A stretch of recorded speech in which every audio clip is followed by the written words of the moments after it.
Hey everyone, welcome back to the Becoming Strong podcast. I know it's been a while, but now I'm back.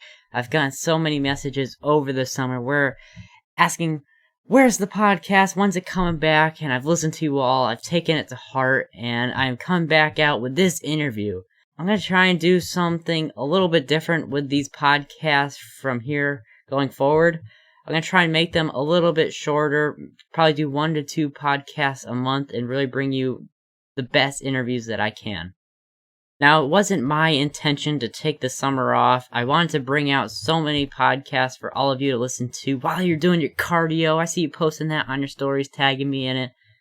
A lot of people were busy in prep, getting ready for the Arnold and the Olympia and getting their qualifications all set, and it was just hard getting guests on. But I've taken that time to really change some things. I'm still with Terrence Ruffin as my coach.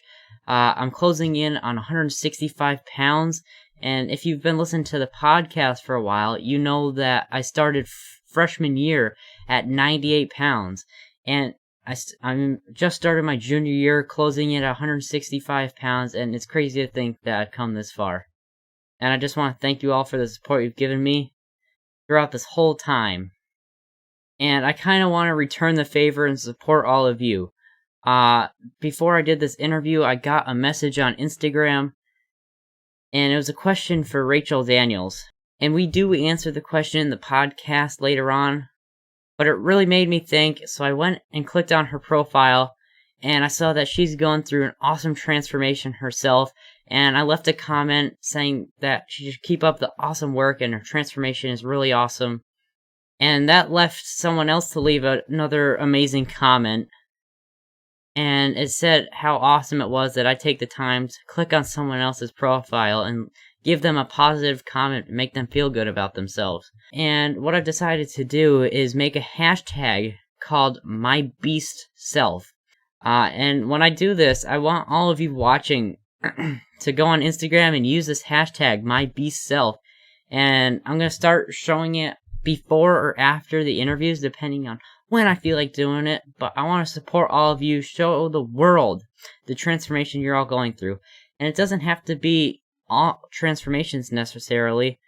You can do like you're posting in the gym, like if you're getting a PR, if you're just pounding out reps with a heavy weight, whatever. Just use the hashtag and I'll be sure to spotlight some of the top posts from that hashtag. And since I've had the whole summer off, I've been able to do a lot of things. I've been reading a lot more, taking a lot of notes, understanding the human body a lot more, so I can bring you even better quality podcasts. Now, this next thing I haven't said in quite a while, but hit the subscribe, hit the like, and hit the notification bell so you don't miss any more of this upcoming content. Now, let's get into this episode of the Becoming Strong podcast with Rachel Daniels.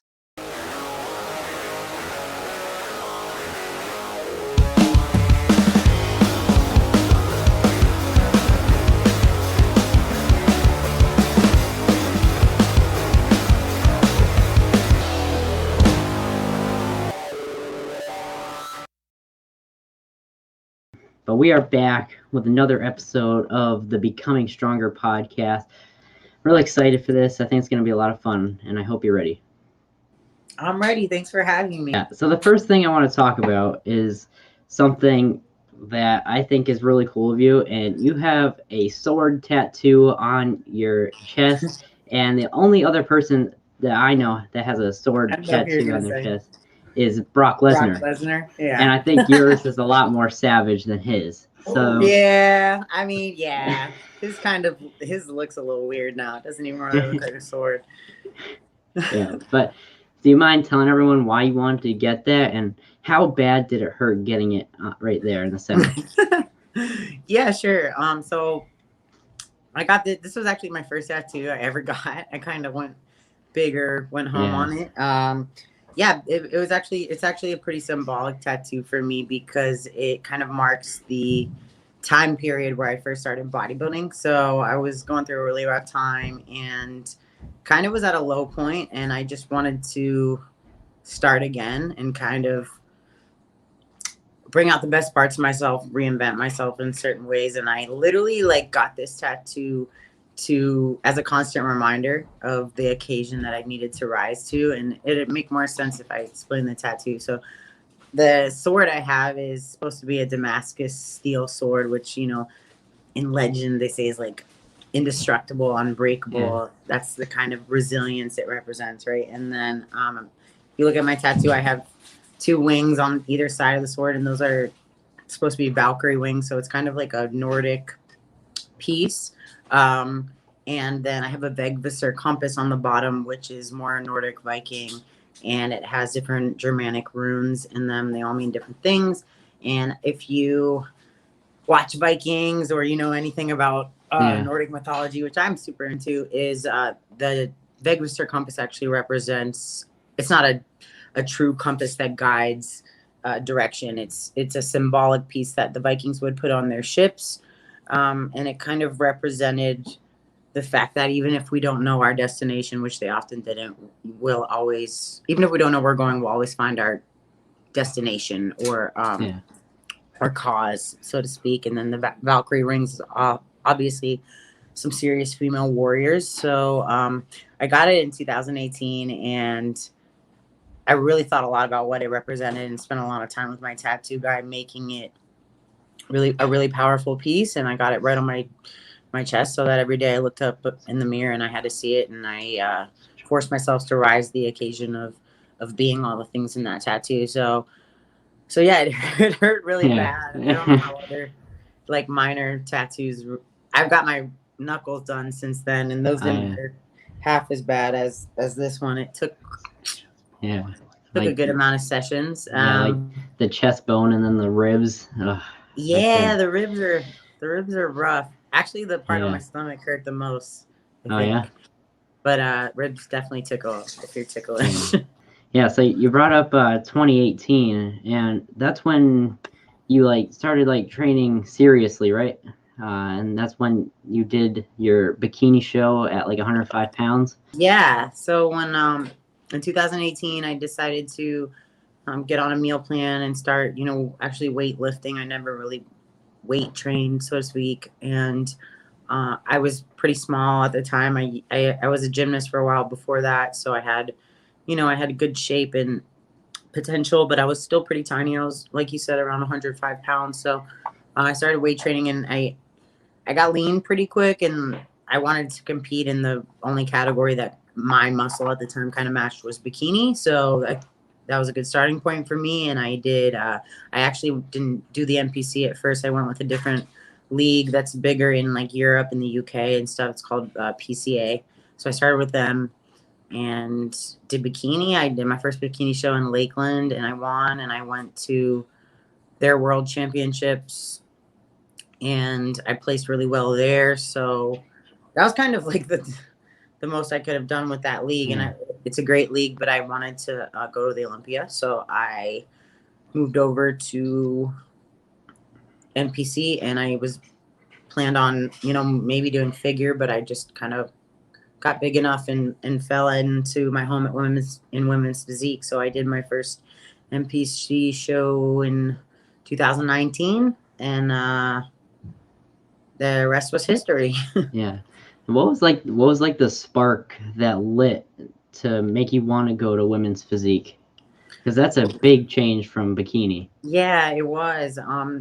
Honestly, I came into bodybuilding kind of naive, and I didn't really know a whole lot about bodybuilding at all. And I know a lot of people who are bodybuilders now, you know, they're fans when they're kids, and they know all the history and stuff when they started. And I didn't really know that. And so I was, you know, I researched the categories, and I saw the different people who were, you know, the world champions in each category. And I remember when I did bikini, I was like, no. When I saw the physique girls, even when I saw the figure girl, I was like, I'm not doing that. That's like way too much muscle for me. I'm gonna stay in bikini. But the more I trained, and the more I ate, I grew, and I started to appreciate the work that it took to put on the sort of muscle that I was putting on, and I was growing, and my idea of, you know, femininity changed, and what muscle means, and what's attractive, and who I want to be. And I kind of just let that reveal itself. And the bikini judges were, you know, told me, you look good, but you're too lean and you can't have your legs any bigger. And I was, having a lot of fun growing and just like having my honeymoon period with bodybuilding that first year. So that really wasn't in line with what I wanted to do. I wanted to keep eating and growing and lifting heavy, and my body was responding really well. And so I decided not to stay in bikini, and I thought I was going to land in figure. And my coach at the time just said, we're probably already past figure, and I think you do better in physique. And I think I would have done better in physique even if I tried figure. So Yeah. I'm happy here, and this is my home, and I don't really see myself going to another category. Quite a while ago, I was talking with Samantha Jering, and she started off in bikini, and she got the same feedback from the judges on how like her legs can't be any bigger, so she moved to figure, just because she wanted to keep working hard in the gym, lifting heavy weights. But for you, you did all of that in the matter of 2 years, from bikini moving to figure and then winning the New York Pro. Do you mind like talking about that whole experience and what it was like for you? Yeah, of course. So yeah. It got crazy kind of fast. I mean, 2020 was a hard year for a lot of people, and it was a hard year for me too, but it was also probably the best year of my life, bodybuilding wise. So like I said, I did my first NPC show in 2019. I won in women's physique, so that qualified me for nationals. So I did Miami Nationals in November 2019, and I got third, and you needed first or second for your pro card. So fast forward to August 2020. I got back on stage at Tampa Pro. I had a new coach at the time, so it was a good warm-up show for us. And I did that, and I was a national qualifier, so I won that. And then 3 weeks later, I went and did Junior USA's in Charleston, South Carolina. I got my pro card there, won the overall for women's physique. And then my coach and some other people, some of the judges were like, hey, you should do New York Pro next weekend. It's in Tampa where I live. It's usually in New York because of COVID. They moved it. It's right down the street from my house. They were like, you have nothing to lose. You're already peeled. 6 days out. Like, why don't you do it? And I was like, you guys are crazy. Because at the time I thought that, I'd heard from most people like, oh, once you become pro, you take a year off and, grow and look like a pro, and then you get on the pro stage. So to me, that was just getting my pro card was the best day of my life. And I was planning on, relaxing for a year after that before getting on a pro stage. But I was like, screw it. What's the worst that could happen? I lose my first pro show, 6 days after I got my pro card. Nobody's going to be surprised. So I did New York Pro, and I worked all week. I remember that week was like the most stressful week of my life because I was like trying to change all my posing, and I was just freaking out pretty much. I saw all these pro girls like, Sherry Priami and everybody, and they're just like big, awesome women. And I was like, I'm going to look dumb. So anyways, I did New York Pro and I won, which was mind blowing. And that qualified me for the 2020 Olympia. So a couple months later, I did the Olympia, my first Olympia, and my second pro show in Orlando, and I got 7th. And it was an amazing experience. I don't think I really got to process even becoming a pro. I didn't really even get to process that until after the Olympia because everything was just in such a short time period. But that's kind of how it went, and I just kind of, held on for the ride and did the best I could in the time I had. Yeah, that is just such a crazy journey and amount of that little time and accomplishing all those things that were there. And you said that after you got your pro card, you wanted to take a year off and do that whole thing and just get bigger, but you decided to do that. And you're kind of pushing it towards this year. You're taking this year off, but you recently did a guest posing as Wonder Woman. Yeah, I did. You want to talk about that and what it was like getting on stage this year? Yeah, so this year I'm taking off. I just think strategically, my coach and I and my team of people that are close to me, we all decided that it would be in my best interest to take this year off. You know, I did 4 shows last year. I normally like think people should do 1 or maybe 2, so that was a lot. And I was gonna get back and prep for New York Pro, which was gonna be in May again this year because I wanted to, you know, defend my title. And I think I just kind of overshot it, thinking to do that because I just did the Olympia in December, and my body definitely needed time to rewire in my mind. And I think taking time off is important because it's, you know, this is like a long-term game. It's not just be a champion for a day. It's like do you want to be a champion for a day or a lifetime? So yeah, so I took off. And guest posings, I love. When I was an amateur, that was like all I wanted to be able to do one day was guest pose. So I like to do guest posing when I can, and they're fun for me because I get to be on stage. I like being on stage. I like performing. I like being in front of a crowd. I like bringing my own choreography and style, and I like having fun with like different themes, like you said, like the Wonder Woman one. It's great for me, and I just think it's good to, you know, get back on stage, especially when I know I'm not getting on stage for a while. For me, getting on stage for a guest posing is just kind of a great reminder of like why I do this and what I love, and getting out there and getting to interact with people and watching other competitors on their special day. Like that's really rewarding for me too, being backstage and talking with everybody. Now, I brought up Wonder Woman because, as you can see, I'm a huge comic book nerd.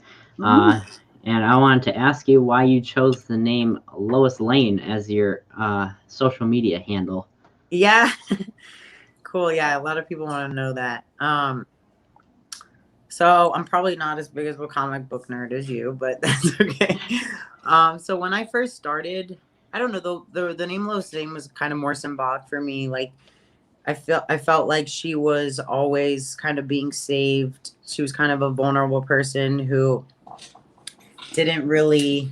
She was always getting saved, right? She was always in that like damsel in distress role, and I felt like at the time where I was at before I started bodybuilding, I was kind of in the same place.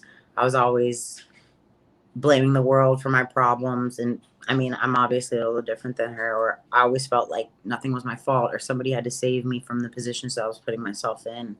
And in some of the write-offs, Lois Lane actually turns into Superwoman. So for me, that was kind of like metaphorically as a part of my journey. I kind of embraced that. And also, you know, my dad, when I was younger, he always told me like, fake it till you make it, but he'd say it as like a joke. But like when I first started bodybuilding, I wasn't, you know, the person that I wanted to be necessarily. Like I knew I had good qualities and bad qualities, but I wasn't, you know, the future Rachel that I wanted to be. So I was like, at the time, I was like, how do I, you know, be this strong, independent, ambitious woman that I want to be one day if I'm not her right now?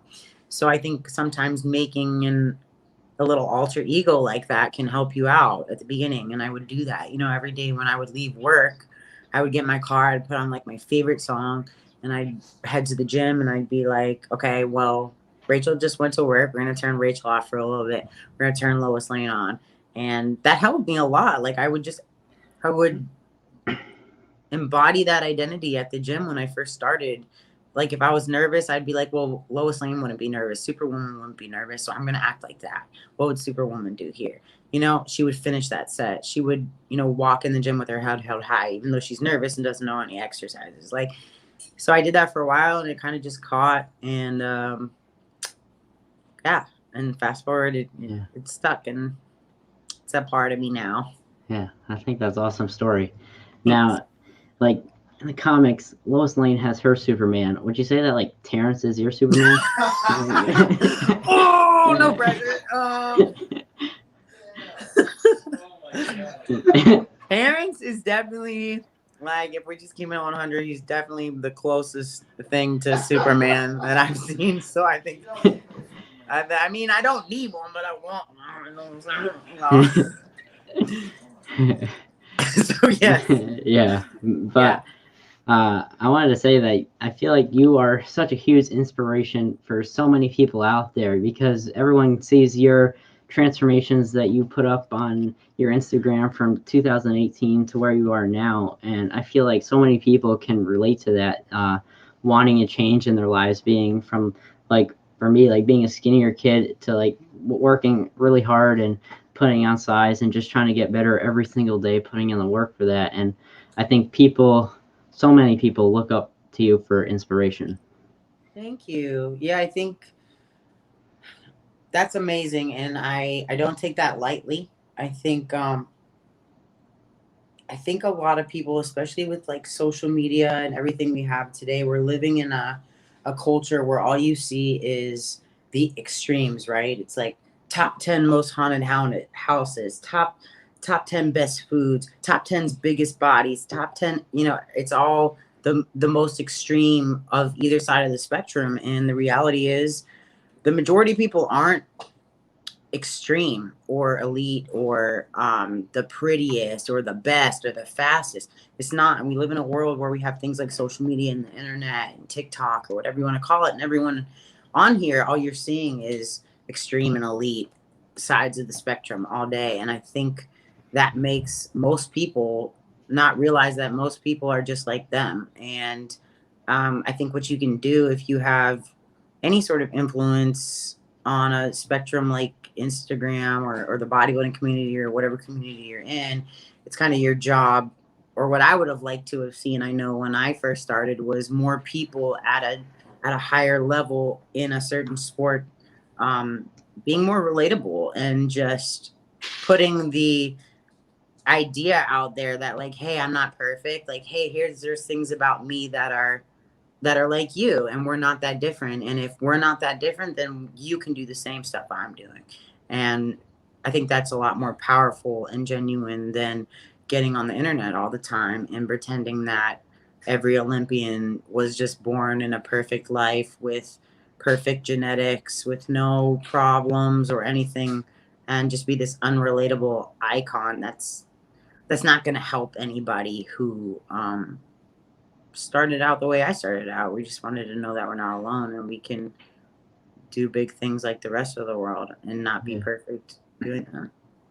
Yeah, because if you like look back and like look at all the greats now, they like grew up not having the greatest. They had to go through some crap and go over obstacles that were in their way to get to where they are today. And I feel like that people want to have that change and just become ultimately better.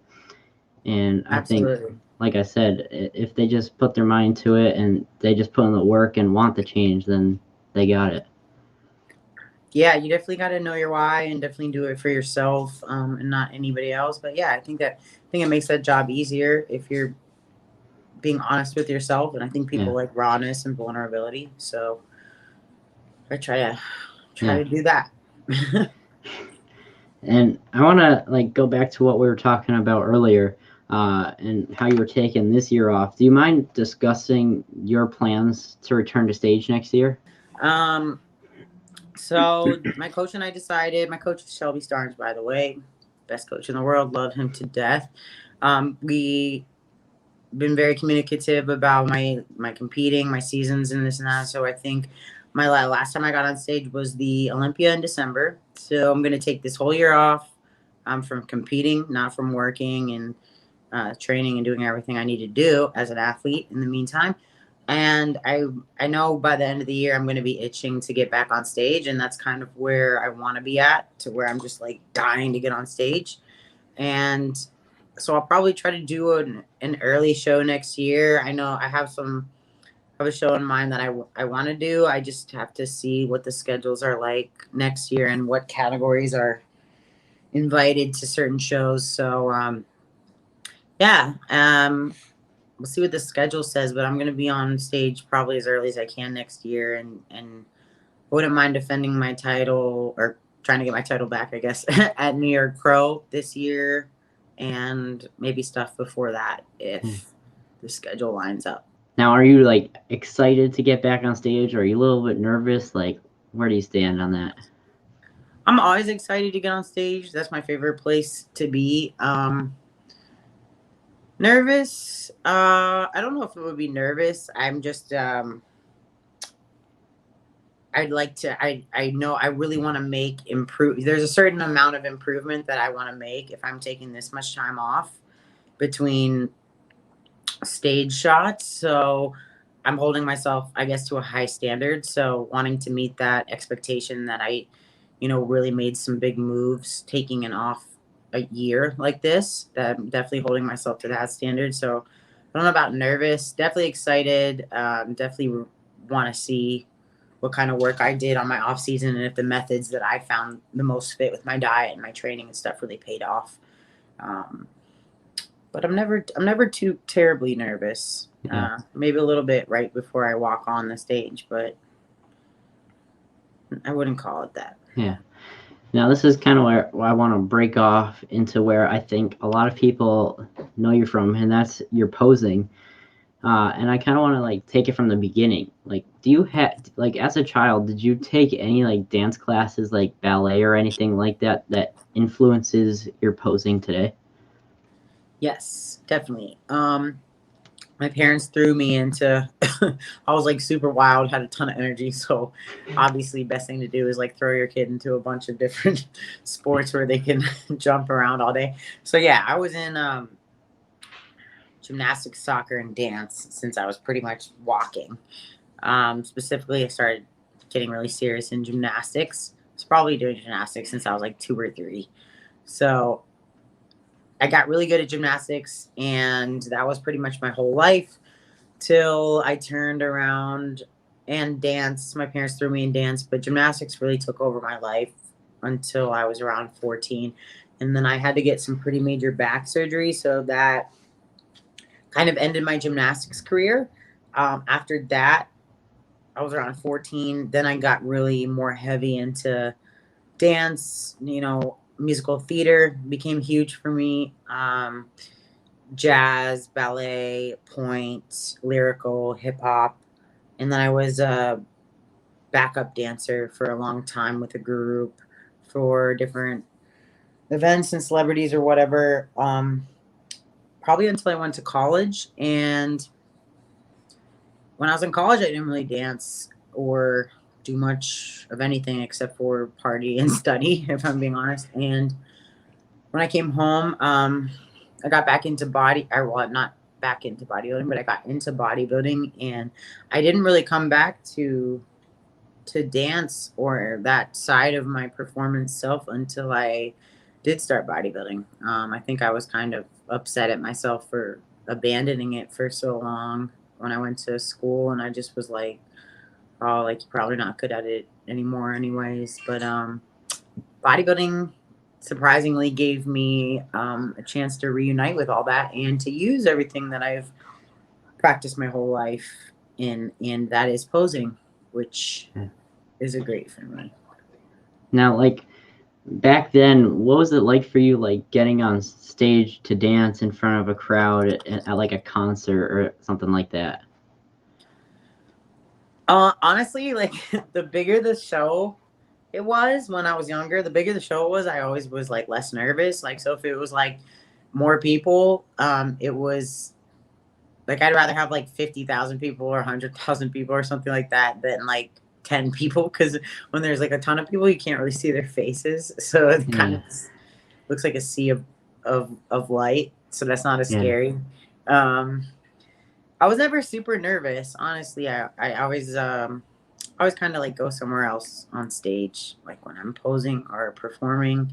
That's like my happy place. It's like my place where I don't know if I'm sad or happy. I'm not thinking about other people. I'm not thinking about the world. I'm just in the moment. Like, that's where I think people find the most peace, when they're living in the present. I think we all strive to do that instead of living in the past or living in what's to come. So those are always really rewarding, special moments for me when I get to perform, because I feel like those are some of the few times where I can really just live in the present. Yeah. Now, you said that you did like musical theater. Like, what exactly did you like have to do? Like, was it like any plays or anything like that? Yeah, so I was in a lot of plays. Worked with a theater company, Ruth Eckerd Hall, in Pinellas County for a while. I did a lot of musical theater, like I said, which isn't just strict acting. It's you have the musical element, obviously the dance element. So I did a lot of shows with them. I was definitely in the drama club at high school. I did some national theater competitions. I got some theater scholarships to Marymount Manhattan, place in New York, Boston University. I did a lot of stuff with them, their musical theater department, when I was still in my teenage years. But then I kind of changed direction. When I went to college, I got more into psychology, and the stuff I actually got my degree in. I think I kind of pooped out. By the time I got to college, I started out doing dance and theater for fun, and then it was kind of one of those things where you start getting paid for it, or wherever it's professional, you kind of start losing the love of it. And I was kind of getting to that point. I was getting a little burnt out from like the politics and stuff. It wasn't really like an escape for me at the time. So I took that time to go to college. I totally changed direction with my studies, and then didn't really incorporate it back in until I got to learn how to pose. Yeah, it looks like you really got your love for it again, looking at like your Instagram posts that you do. Yeah, like some of your Instagram posts, it looks like you're having like a rave in your apartment by yourself. Yeah, by myself. Yeah. I remember one post where you were doing it and all the lights were flashing, and then your roommate walked in, and you just saw like the white light. Do you want to talk about that? Do you remember that? Yeah. Yes, my videos have been intruded upon multiple times, but yeah, no, I'm definitely finding my my love for it again, and I didn't really ever lose my love for theater or anything. I think at the beginning I didn't see how it would fit into bodybuilding, and I knew I wanted to take bodybuilding really seriously. So I was kind of like, oh my god, it's kind of sad I have to put this down, and I need to go all in bodybuilding. But thankfully, I learned that I don't have to let go of that, and I can incorporate it into being a bodybuilder. And I do. And I think that's kind of what makes my posing a little different. I know that's not how everybody does it, but it's more fulfilling for me now that I get to be who I am when I pose, rather than just imitate somebody who fits the norm. Now, like when you started like physique and you were able to have your own routine, like how much time were you putting into posing then versus how much you're putting into now? Is it the same? Are you putting in more now?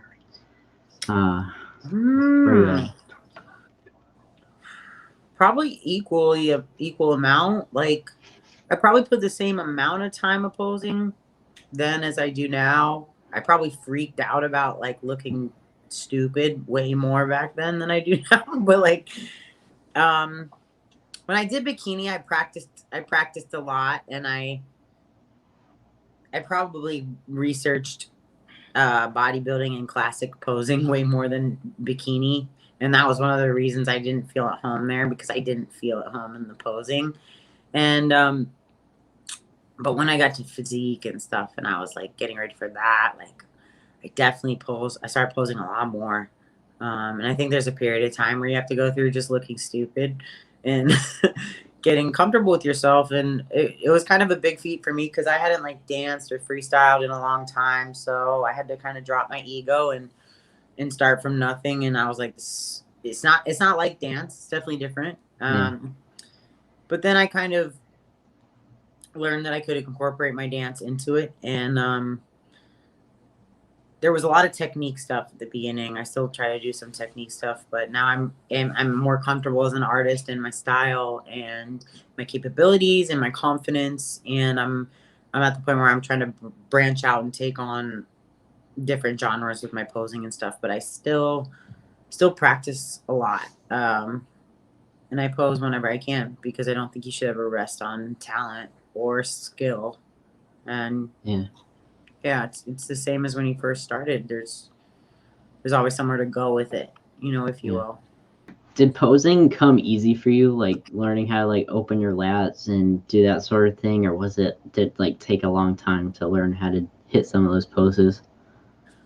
Honestly, no, it didn't come easy for me at all, because at least as a dancer.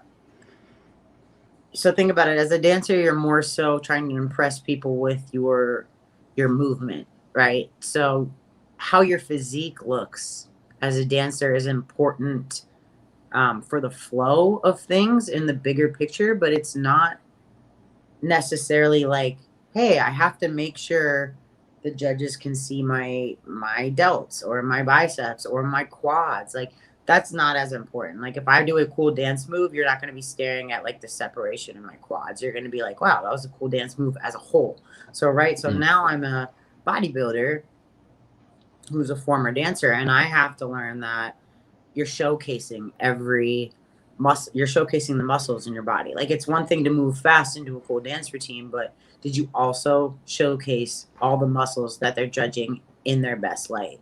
That's a whole nother level of complication. So I couldn't just move the way I wanted. I couldn't just do my normal dancing. I had to be aware of that. And that's it almost felt like taking on a new sense. Like, you have your touch, smell, hearing, things like that. It's like a new sense I had to take on and be aware of. So that was hard for me. But I kind of figured out a happy medium, being able to, I started dancing, and then I would freeze. I would learn like a couple bodybuilding moves, and then I would dance, and I would freeze, and I would hit a pose, and I would hold that. I would do like 1 Mississippi, 2 Mississippi, 3 Mississippi. Then I would do another dance, couple dance moves, and then I would hit a pose, and then I was like, okay, shit, this is my style, and I can incorporate that. So that was cool. But I definitely still practice a lot. I think it's necessary. Yeah. Now, going off of like learning how to pose, like I assume that like the transitions for your posing came easy since you had the dance background, right? Came easier than the actual poses. Yeah. So I'll say that. I think transitions were easier for me than the actual poses. But still, like I said, I was really sloppy and kind of like had no direction when I first started, and that's totally fine. If you stick with it long enough, you can start. I started by trying to really get a repertoire of actual poses, because it's like asking someone to perform a concert for you without a list of songs, So once you start getting different poses, then you can start throwing in. I threw in the transitions, like you said, things that I'm more comfortable with like dance moves in between and this and that. But still have to be aware that you're doing it in a way where you're like aesthetically flattering, those body parts. Yeah. Now I see you doing a lot of poses in the jiu-jitsu mats of the studio of Dave Bautista. Now, he is definitely a guy that I would love to talk to one day, but I want to hear your story on how you met him. We'll and try to set that up. Yeah, Dave's a awesome dude. So I didn't really know, honestly, who Dave was too much. I mean, I knew a little, but like, so pretty much we met like after I won New York Pro. I think I said something on my Instagram or whatever about like, sometimes it's hard, like not having a place to necessarily go where you can just pose and like practice and concentrate without people like looking at you or judging you or bothering you or whatever. But so Dave hit me up and invited me to his gym, which is like his private gym. It's not really open and not far from where I live. And I went and we did a leg workout. It was super cool. We got along, and he was really awesome and extended an invitation for me to, come there. And I was excited because I could pose there because, obviously he's like into MMA and stuff, and he had a MMA portion of his gym where they have the mats and the mirrors, and like when, he's not there, it's kind of free reign. So I got to go there and work on my art a lot, between New York Pro and the Olympia. I made my Olympia routine there, and it was just like a safe place that he extended an offer for me to be at. And that was super cool of him. And he's a great dude. Terrence trains there with Joe, so there are only two I have to deal with. Just kidding. Now, Dave has like we said, the MMA thing that he's going on. Do you think you'll ever grapple him or wrestle him? I'm gonna say a hard no. Probably hard no on that. Yeah, I don't stand a chance. When I interviewed Terrence back in April, I asked him if he would do it, and he said he would think about it. Has he done it yet? Oh, well, if he did and lost, he probably lost, so he's not gonna tell me about that loss. He's sue him. Dave's tall, so he probably has like really long arms. So I feel like he wouldn't have to get close to me to just poke my eyeballs out. So probably gonna pick my battles on that. Yeah. I would grapple him if he went on the bodybuilding stage with me and competed in women's. Yeah. Right now I'm watching a show that he's in. It's called C. It's with Jason Momoa. Yeah. Yeah, and I've really been enjoying that show. Did you see it, Terrence? Not yet, but it looks good. Yeah, it's with Jason Momoa too. Yeah.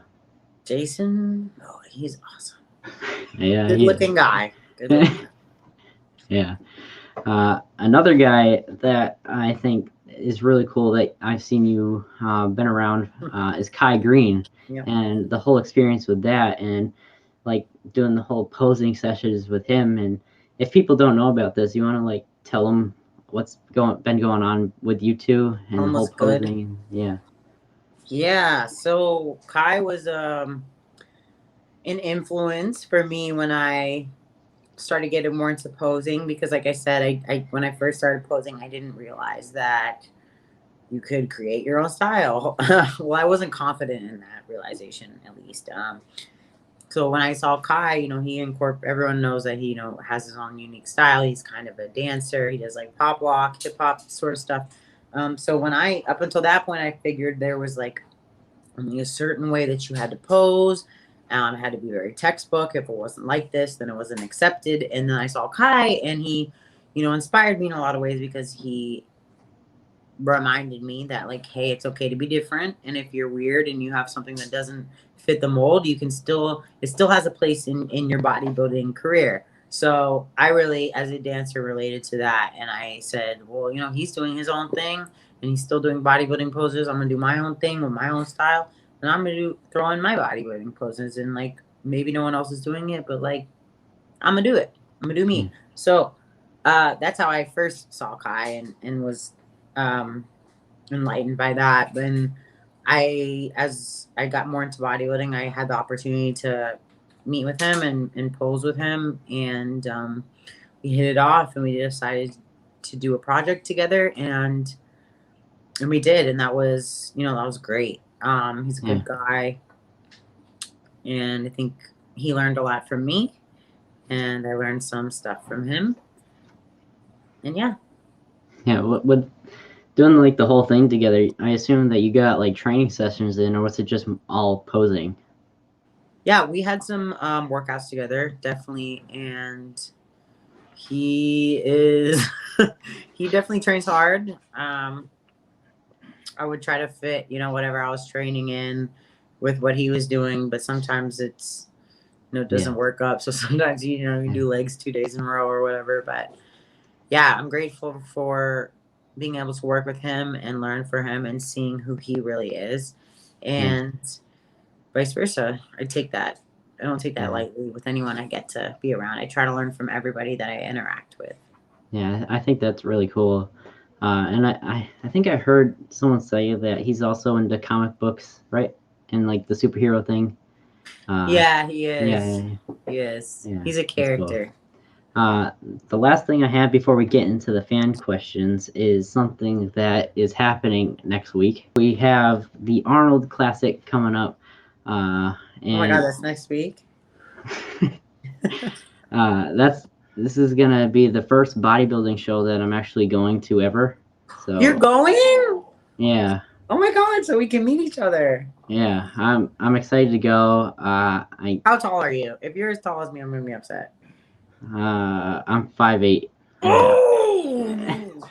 Only got 8 inches. Close. I almost got you there. In the past year, I've put on like 6 to 7 inches of height. What? Yeah. Whoa! I never had a growth spurt. I've heard of them. The grow right now. Are you eating a lot of protein? Yeah, Terrence has me on a lot of food. He knows what he's talking about. Yeah. But yeah, I wanted to ask, what are your predictions for that show? I don't know, man. I mean, Like for your top three for like, let's say classic and open, men's open. What are your top three choices? classic, probably gonna be Rough Diesel, and Terrence Ruffin. Top 3 for classic. For I mean, I'm not biased, so I'm just speaking from logically here. Yeah, But open, I I agree don't with that one. really know, honestly. Yeah. I'm kind of just want to see Terrence blow everyone out of the water, respectfully. Yeah. And they're doing the Best Poser Award, which will be exciting. I'm obviously a fan of that happening. No, I mean, there's a lot of great athletes, and I'll just aside there. Yeah, there's a lot of great athletes and competitors. But I do think Terrence is going to show up and show out, and his work and physique speaks for itself. So doesn't really need any hype from anywhere else. Yeah, I've reached out to a lot of people that will be there, people that I've interviewed, and I think it's going to be a lot fun to like actually meet them in person instead of like screen to screen. Yeah, that's so cool, man. You're doing big things, like talking to all these people and your passion for bodybuilding. That's super cool to see it, especially at such a young age. You're pioneering. Yeah, I've been trying to learn a lot more about the sport. I've been reading a lot of books, like I said, like taking notes, and yeah. You're on the right path. Keep doing exactly what you're doing. But yeah, that should be a lot of fun. I'm looking forward to it, and let's get to some fan questions. All right, the first one. I'm gonna start it off with a big hitter. In what aspect of life has the sport improved the most for you, and which one took a downfall, if any did? Probably that I'm more in touch with who I am, and I'm more accepting and proud of who I am. I don't think I ever was like that before I was a bodybuilder. Like before I was a bodybuilder, I was always like, what parts of myself can I hide or not mention because I'm not proud of them? And the more I bodybuild, the more I impress myself internally with my meaningful values, not just my outside and my physique. What part has gone down? Hopefully my body fat and definitely my social life. Like, I used to be super fun and was like always, out and about, but it's a fair price to pay. I have less friends,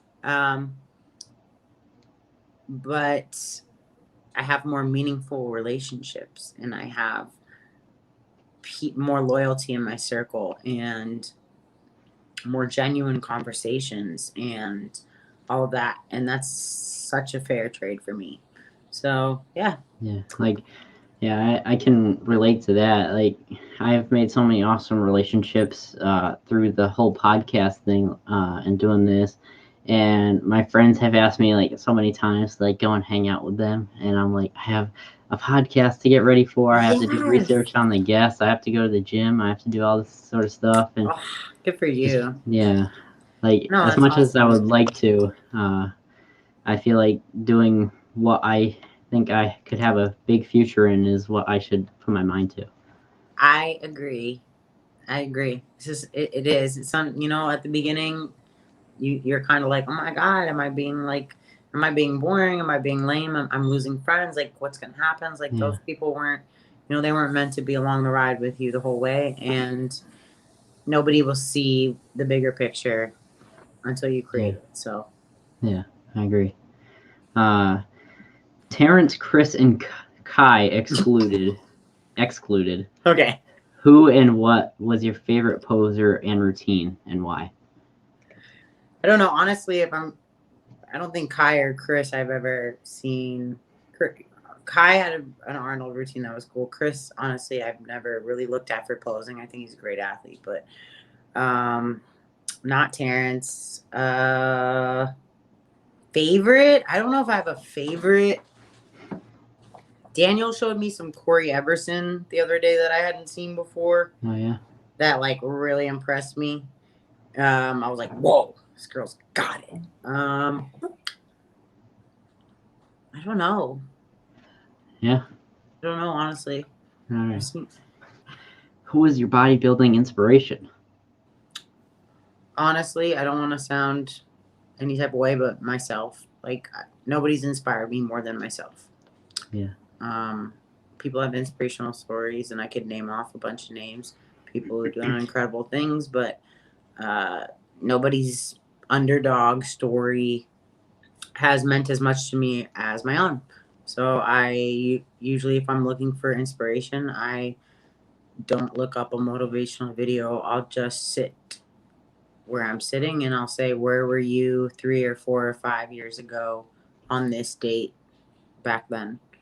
And if I can remember somewhere where I was at versus where I am now, on the inside, not just the outside, that's an inspiration for me.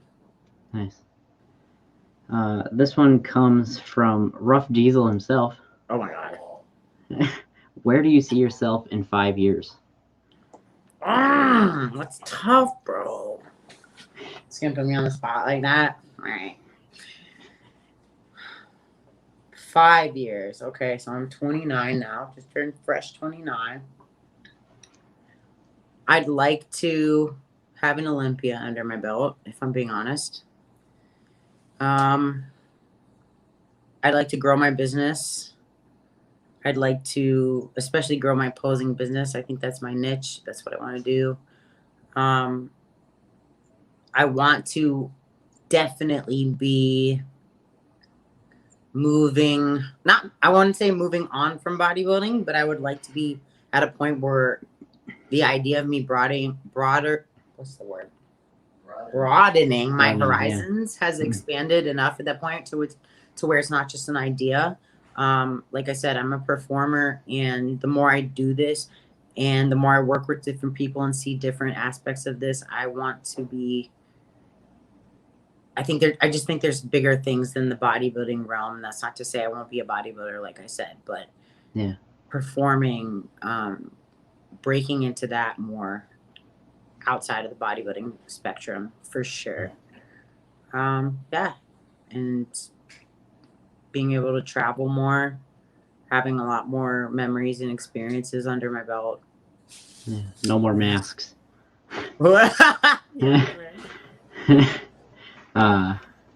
What's it like working with some of the best, like Kai and Andrea Shaw? Oh, it's, what's the word? I mean, obviously it's a blessing, right? So I'm just trying to be the same way I was when I kind of first started, was an open sponge, and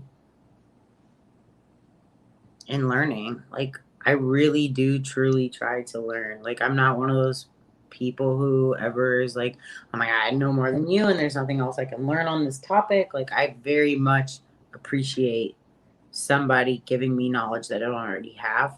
So I try to learn from these people.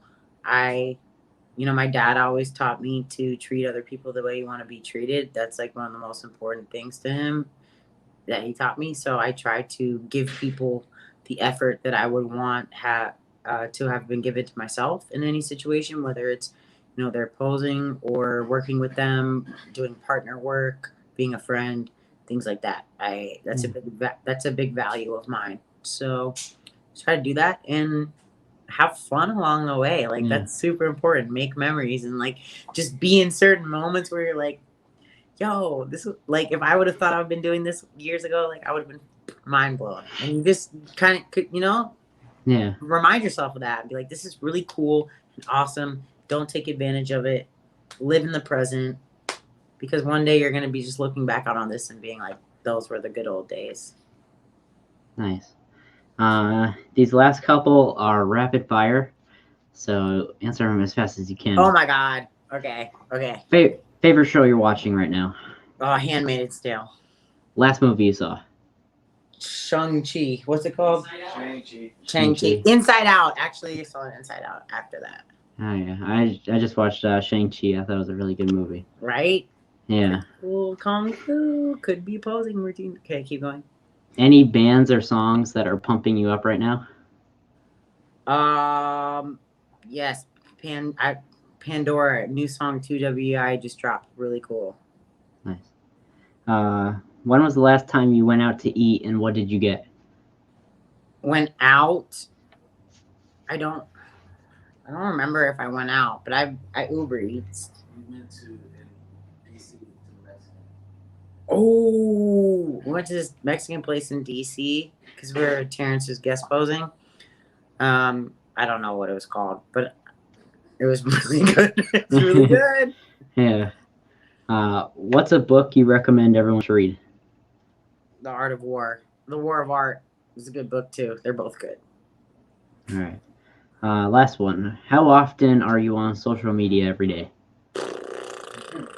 I mean, more than I would like to be. But to be fair, it's my job and I get a lot of business from social media. And if I could be on it less, I would love to be. Trust me.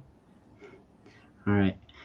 Before we wrap it up, I want to give you a chance to talk about your coaching and your clothing, your business, and if you want to go ahead and talk about this. And didn't you just put up some new clothes that people can get? Oh, yes.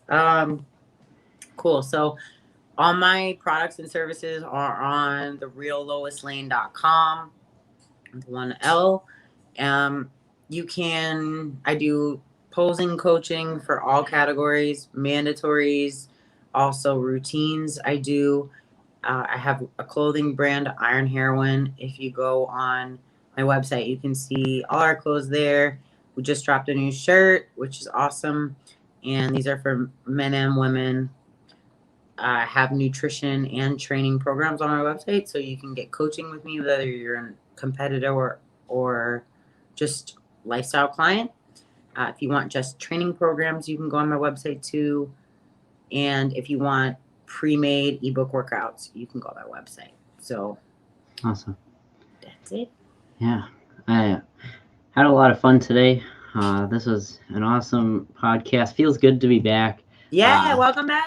Yeah, it was nerve-wracking in the beginning, but we did it. Yeah, I want to thank you again for being the first guest to come back on the show. Yeah. Yeah, I'll be sure to see you at the Arnold. Yeah, you better come find me or I'll find you. All right. We'll get you a Lois Lane shirt. Cool. Thanks so much for having me. Yep. Keep it up. Alright, so we finished that episode of the Becoming Strong podcast. Yes, I am rusty, but don't come attacking me in the comments saying that I'm rusty. I know. I even messed up the own title of the show in the first 3 words that I said. I called it the Becoming Stronger podcast when it's the Becoming Strong podcast. And if you want to spotlight all your hard work, be sure to use the hashtag MyBeastSelf, and I'll be sure to spotlight it on the show. Once again, thanks for watching, and as my buddy Ron Partlow says, subscribe, like, bell, comment, stuff. Catch you in the next episode.